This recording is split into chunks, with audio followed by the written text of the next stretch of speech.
start by looking at the core value of liberalism, namely individual freedom. This for liberals, organizing society should be around maximizing individual freedom. And why? Because we need freedom to fulfill our own inherent human potential. No one can live your life better than you yourself. No one can make decisions about your life better than you yourself. You yourself are the master of your dreams, your aspirations, your skills, and so you should be able to decide how to live your life, how to fulfill your potential. Freedom, of course, is also tied to responsibility. When you decide, when you have the freedom to decide, you also have to face the consequences. You are held responsible for your decisions.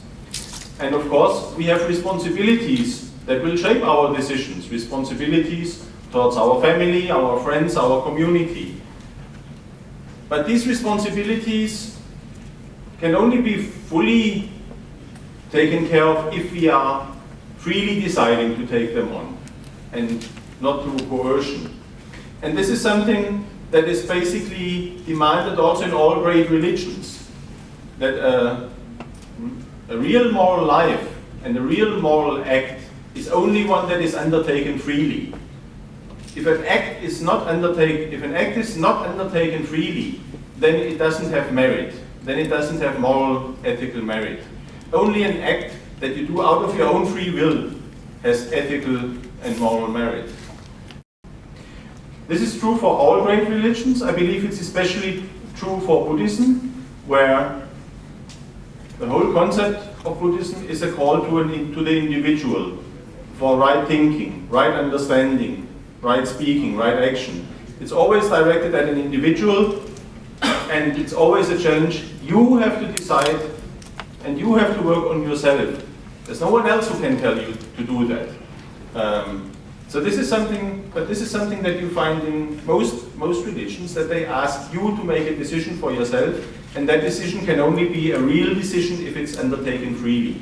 So freedom is intrinsic to living a moral life, I believe. There are of course limits to freedom, and that is the freedom of others.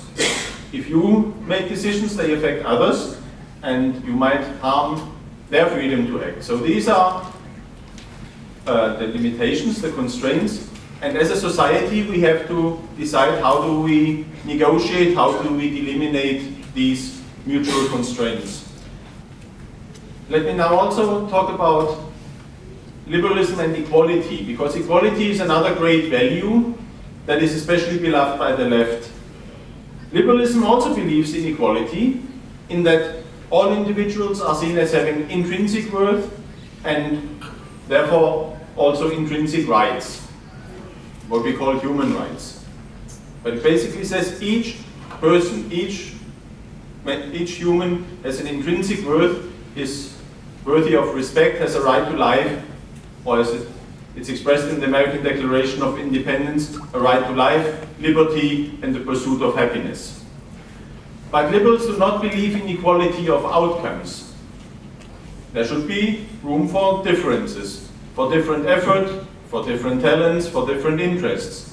Some people are very interested in becoming rich and they work hard, let them live like that. Others might decide that they want to live a more family-oriented life and don't want to work 24 hours. So the individual effort has to also reflect in what you get.